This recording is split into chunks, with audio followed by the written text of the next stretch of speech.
Salut tout le monde, aujourd'hui on se retrouve pour un truc un peu différent, car je vais vous présenter Bilbo le Hobbit sur GBA, développé par Sierra, édité par Vivendi, sorti fin 2003, donc avant les films qui sont sortis, que je vais sans doute parler pendant que je vais jouer, enfin jeu très sympa, Zelda-like, on continue à les faire, on n'en fait plus, mais si, on fait beaucoup de Zelda-like encore, c'est toujours aussi dégueulasse. Et donc je vous lance de suite dans l'une des parties que j'ai déjà faites. Alors ici, comme vous pouvez voir sur la carte, on sort de la comté, voilà. Ici la comté, on traverse le Brandevin, ça on s'en fout, on ne voit même pas, de toute façon on ne voit pas non plus dans le livre. Hein, donc, et on arrive à une forêt avec une tour en ruine, on ne sait pas trop quoi, sur la grande route de l'Est.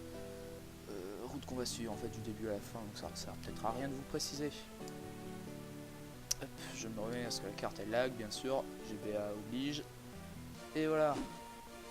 Et voici Thorin qui me parle comme un chien comme d'habitude. Et qui me dit que la route est impraticable, qu'on a dû quitter la route de l'Est, merci j'ai vu, pour rejoindre les collines, pour trouver un pont sur l'Erwell. Qui est un rivière... comment vous dire, là j'ai le bouquin à côté de moi, écoutez. Ouais voilà, c'est ce que me semble. On n'entend jamais parler. C'est ça qui est drôle aussi dans ce genre de jeu. Il y en a un autre, parce que je sais pas les reconnaître, qui nous dit que les terres sauvages sont dangereuses. Par contre ça y est, on est d'accord. Et qu'il y a des bestioles qui nous attaquent à vue. Et qui me dit que pour me défendre, j'ai qu'à utiliser mon bateau de marche. Hein. C'est vrai que c'est très pratique pour se défendre. Hein. Venez cambrioleur parce que comment dire, il m'appelle jamais pour mon nom, parce que je suis son chien, pour rappel. Parce que Thorin est un gros enculé. Hein. Dans le film aussi d'ailleurs, parce que un gros enculé. Dans le livre, nous chie aussi aimablement dessus. Enfin, nous chie dans le livre, non. Chie sur Bilbo et aimablement dessus. Et il se casse et il me laisse crever. Là, c'est moi, qu'on reconnaît à rien. Parce que. Perso, je l'imaginais pas comme ça, Bilbo. Mais enfin bon, maintenant je l'imagine comme ça, c'est un peu con. Enfin. Et je dois trouver le pont. Alors, nous vous y voilà. C'est en jeu. Donc à la grande route de l'Est, avec une muraille, tout ça. Petit mot sur les graphismes, c'est quand même pas dégueulasse pour de la GBA, faut dire, même si ça a tendance à... De près c'est un peu affreux, mais enfin bon, pour une GBA c'est vraiment pas mal. En haut à gauche notre vie, en haut à droite nos objets, en bas à gauche nos vies et nos clés. Clés que j'en ai aucune d'ailleurs. Pour les objets, hop, l'inventaire. D'ailleurs je m'équipe de suite de mon cher bâton de marche. Donc voilà, ce sera tous les objets qu'on pourra récupérer. Il n'y en a pas beaucoup, faut dire. Voilà, il n'y en a pas beaucoup. Ensuite, en dessous, la nourriture pour se soigner. Feu d'artifice, ça je vous montrerai ça un peu après. Les pièces, marquées 50 points de vie. Et les clés qu'on a déjà vues. Et à gauche, on peut voir des runes pour gagner de la vie, de la protection, de la... je crois que c'est de la précision, mais je comprends pas bien. Je comprends pas bien. Et 3 derniers trucs, je sais pas. Enfin, je sais pas. J'ai peut-être su, je ne sais plus. Et voilà. Ah oui, aussi, Bilbo est un Jedi. On vous l'a pas dit, mais il peut faire des trucs comme ça. Enfin, des roulades, c'est pas trop incroyable. Des trucs qui nous tournent comme ça, jaune. Perso, ça m'arrivera assez rarement quand même. Mais Bilbo est un Jedi. Alors, on va tenter d'arriver à ce pont. En déglinguant gentiment toutes ces petites bestioles. Comme vous voyez, c'est assez typé RPG. Ouais, bon là, là c'est très Zelda. Là, on peut dire c'est carrément Zelda. Là, le coup des rochers à balancer dans la gueule des rats. Hop, le coup de la vie qui s'affiche par contre c'est très RPG, même s'il n'y a que ça quasiment, à part les runes de protection, enfin les trucs qui nous augmentent la protection, tout ça. Et tout ce qui est secret, etc. Toi je te déglingue. Et sinon pour le point de vue adaptation en jeu, c'est quand même pas dégueulasse, hein, franchement. Pour une adaptation, c'est carrément bon même. Hein. Ouais, j'allais dire à l'époque ils faisaient des bons trucs, mais après, ouais, j'ai pensé à d'autres trucs que j'ai achetés. Non. À l'époque ils faisaient des trucs peut-être plus affreux que maintenant. Donc franchement, ça va. Et donc l'histoire est plutôt bien retranscrite, on retrouve vraiment tous les moments importants. Alors là, c'est un des secrets, enfin, pas tellement, mais bon. Donc, on pourrait presque applaudir hein, quand même pour un truc pareil. pour un... Ouais, j'ai déjà dit que c'était un Zelda avec moi. Ah putain, j'ai pas trop l'habitude hein, de parler comme ça se voit peut-être pas, c'est pas ma première vidéo à travers laquelle je vous parle, mais c'est ma première vidéo à travers laquelle je vous parle, vraiment. Et donc j'ai sans doute un peu de mal à... putain... J'ai reçu un message, excusez-moi, c'est juste que... Alors, bon voilà, je tombe dans un trou, à travers une grotte. J'active un levier, ça va où... Qu'est-ce que ça fait celui-là? Putain. Bon bah j'ai mérité celle-là, on le saura. Ah, c'est affreux le bordel. Ah par contre ça je m'en souviens, c'est ces trucs de merde. Vous voyez ces petites traces au sol? Et regardez bien, bim! Plein de dégâts, mais genre vraiment plein. D'ailleurs je mange un peu. Et pour les passer en fait, il faut passer en... Mince! Ah j'étais con, bon, j'ai posé un feu d'artifice. Je me suis trompé de bouton en fait, il faut passer en mode, on va dire furtif, grâce auquel on marche doucement. Par contre on peut plus frapper, c'est très pratique. Calculé par les nazis qu'ils sont. Ah putain. La furtivité qui est pas très... Si elle est... Ouais, si bah justement si à la fin de la petite session, je vous montrerai justement au moment où c'est utile la furtivité, mais c'est quand même très très contextuel. Extrêmement et c'est annexe. Alors voilà, là j'ai gagné une rune de vie, c'était juste du bonus. Et voilà, il y a plein de trucs comme ça à trouver, je crois que j'ai jamais réussi à vraiment finir. Enfin, finir à 100%. J'ai fini le jeu, ça c'est pas trop la difficulté, mais finir à 100%, je pense, toutes les runes, j'ai jamais réussi. Il y a la souris qui gêne.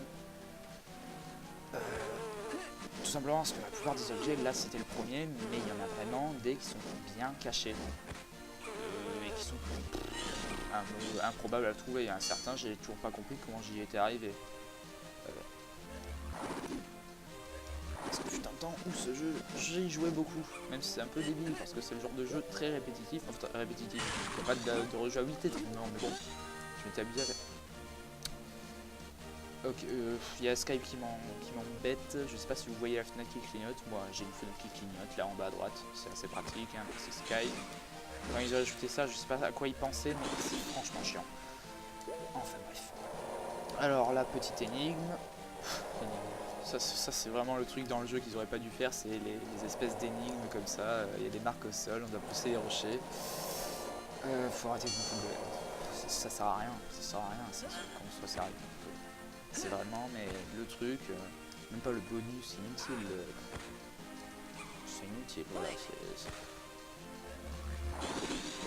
Si, allez, l'une des énigmes, j'avoue, j'étais bloqué dessus, alors je vais pas dire que c'est de la merde. Une énigme vers la fin, qui est quand même dure, hein. Vous n'allez pas me dire qu'elle est facile, faut pas déconner, hein. Franchement, elle était pas... mais bon. Et j'ai retrouvé Thorin, qui a besoin de moi, donc forcément il s'amène. Monsieur Saké, ces murs bloquent notre passage, les murs avec les fissures, forcément. Fouiller les ruines et trouver quelque chose cambrioleur que nous passions. Ok. Lui c'est Bombur, c'est le seul qui soit différent des autres nains qui sont juste des color swap. Parce qu'il est gros. De toute façon dans le livre on se souvient que de Bombur, il est gros. Thorin c'est le chef, c'est un connard. Gloin c'est le père des Gimli. Et je crois que c'est Dwalin, allez, parce qu'il est intelligent. Et sinon, on s'en souvient jamais. Ah oui, et Filikili parce qu'ils sont jeunes. Philly. Justement, parfaite transition, c'est Philly. Ou Kili, je sais pas les distinguer. Mais c'est l'un des deux parce qu'ils sont blonds et que c'est les seuls blonds. Je sais pas pourquoi ils sont blonds. Il me semble que même dans le livre ils étaient blonds, mais on sait pas trop pourquoi, parce que les autres sont pas blonds, mais genre, jamais. Et putain, yes. Ouais. Ah bordel, ouais là vous avez quand même dû atteindre. Bon ben, désolé, petite, même micro-ellipse.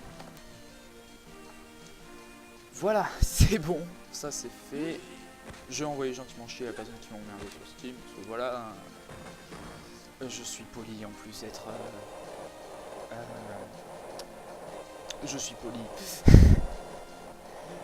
Encore les mêmes énigmes, hein, un levier à faire, des blocs à pousser, et on est content. Hop, la petite pièce que je peux pas récupérer parce qu'elle est dans le mur. Voilà. Perso, je trouve que les chauves-souris font un peu un bruit des Pokémon chauves-souris, justement, des... Nosferatu, les petites merdes là. Il me semble que ça faisait un bruit dans le genre, mais c'est juste moi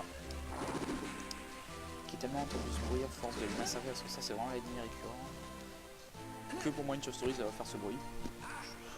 C'est possible. Hop, qu'il soit agile. Trouver un silex. Ah c'est cool. Ah merde. Il y a une descente rapide. Ah. Pas si rapide vu qu'il me faut 10 minutes pour la trouver, mais enfin bon, chez quelqu'un de normal c'est une descente rapide.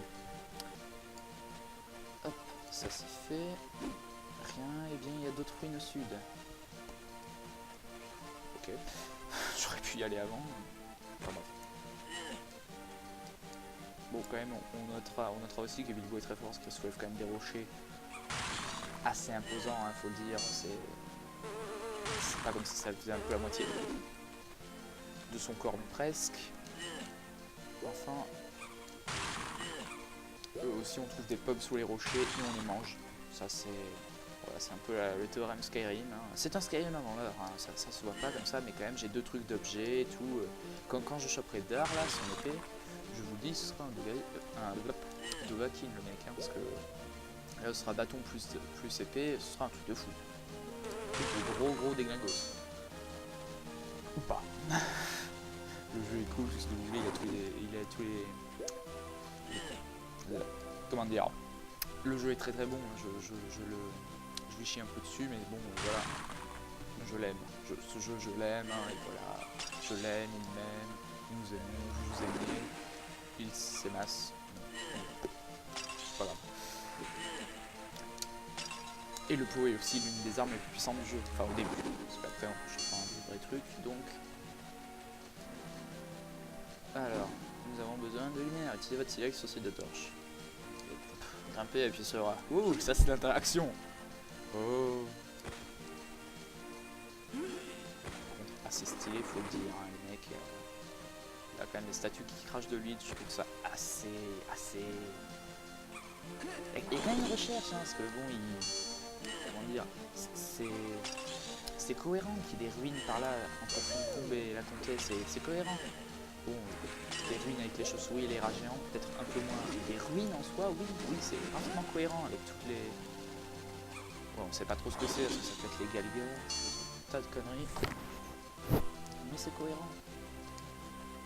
Et ils ont, je vais pas dire travailler dessus, mais enfin, le truc garde sa cohérence, même si c'est pas très... Enfin bref, Bilbo n'a jamais tué de Kraken, à part dans ce jeu. Mais à part ça, ça reste cohérent, hein.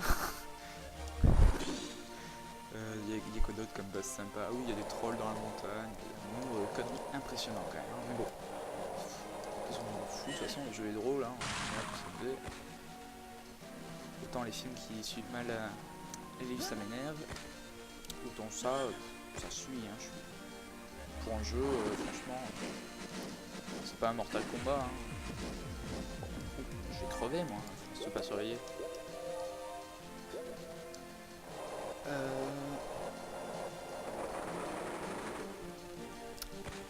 Et voilà. Le blanc qui va bien, parce qu'on sait plus quoi dire dessus. Dans le doute, je fais remarquer qu'il y a un blanc qui sert à rien. Ah oui, voilà, c'était ça, le film. Alors, attendez, ça c'est... Je crois que je me souviens de la combinaison qu'il faut, mais je vais juste vous montrer ce qui se passe si on le fait mal. Alors là, il faut les mettre dans le bon ordre, il me semble. Si on le fait mal... Ok. Là, tout se remet et on se prend un rocher sur la gueule. Alors, il me semble que c'est comme ça. Yeah, souvenir. J'ai gagné des pétards. Ok. Ah oui, les feux d'artifice, c'est des méga bombes. Enfin, des petites bombes, et les pétards, c'est des méga bombes. Ce qui est aussi cohérent, parce qu'on peut penser aux pétards de Gandalf, et voilà, ça suit, enfin les feux d'artifice de Gandalf. Les pétards, bah, le vieux Toby, qu'est-ce que c'est? Blague à part. Et nous voilà, un point de sauvegarde, donc je vais faire une petite pause pour vérifier quelle heure il est. Et je vais peut-être vous dire au revoir, on va vous dire ça de suite. Et ouais, on va devoir s'arrêter là pour cette semaine. D'ailleurs, je pense, non, même pas pour cette semaine, je pense que je vais vous le sortir dans les deux à la chaîne. Je vais vous faire 2 épisodes après. Il faut voir jusqu'où j'arrive à arriver. J'arrive à arriver. Bref, au revoir à tous, parce que voilà. Si vous avez aimé Le petit pouce vert, ça coûte pas cher, c'est en bas à gauche. Si vous voulez d'autres vidéos, il y a aussi un petit bouton sympa, c'est s'abonner. Et n'hésitez pas à commenter. Là, il commence à pleuvoir, vas-y. Système météo très développé dans Build Bit. Et si vous avez envie de commenter, de dire ce que vous voulez, de parler de votre vie. Je suis pas psy, mais enfin bon, les commentaires c'est toujours sympa. Voilà, allez, ciao.